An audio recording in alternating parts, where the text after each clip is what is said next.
Imagine you're standing in a vast, empty stadium, surrounded by billions of seats. Each seat represents a planet, and the stadium is the universe. But despite the sheer scale, you're alone. The lights are on, but there's no one else here. This is the dilemma we face when searching for extraterrestrial life.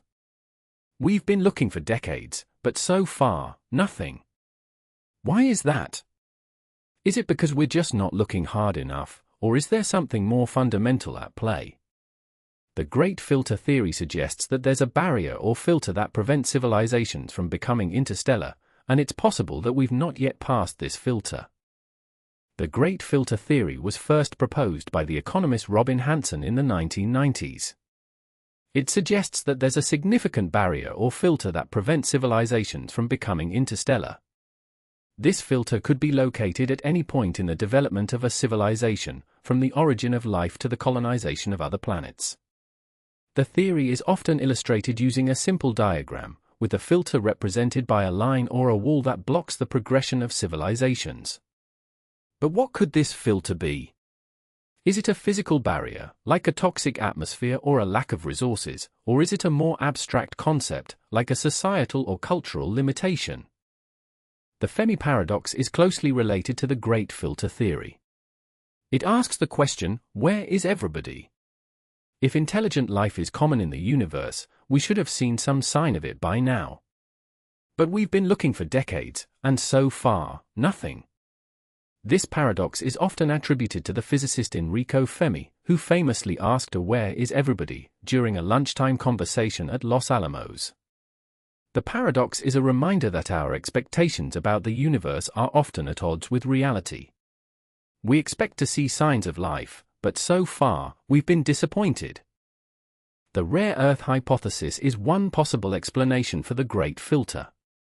It suggests that the conditions that allow for the evolution of complex life are so rare in the universe that intelligent life is unlikely to exist elsewhere.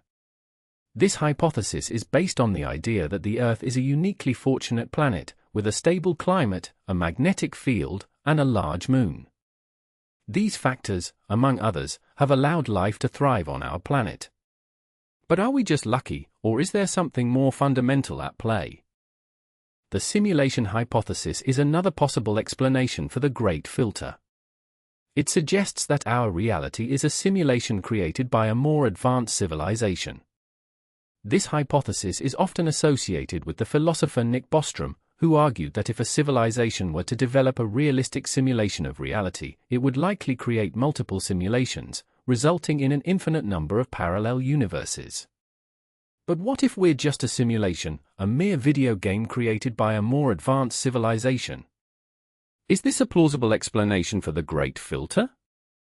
The zoo hypothesis is a more speculative explanation for the Great Filter.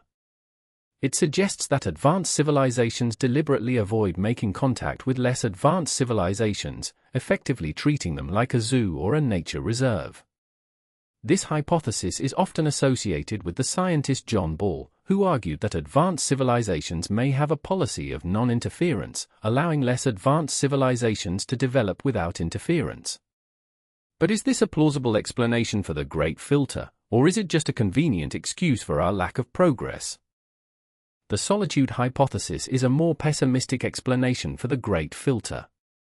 It suggests that advanced civilizations eventually reach a point where they lose interest in communicating with other civilizations, effectively becoming solitary entities.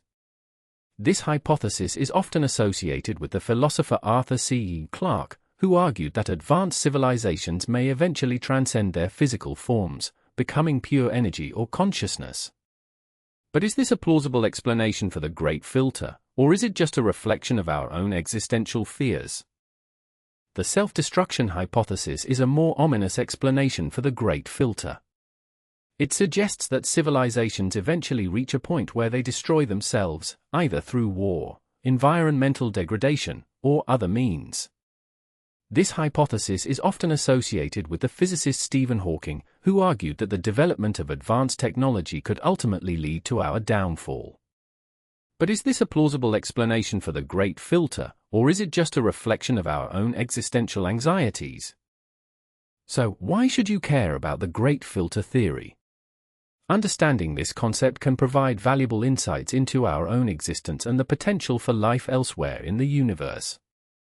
It's a reminder that our actions have consequences, and that we should strive to become a sustainable, long-term presence in the universe. The Great Filter Theory is a complex and multifaceted concept, and there's no easy answer to the question of whether we're alone in the universe. But one thing is certain: the search for extraterrestrial life is a journey that will continue to inspire and intrigue us for generations to come. Subscribe to our channel for more thought-provoking documentaries and explore the wonders of the universe with us.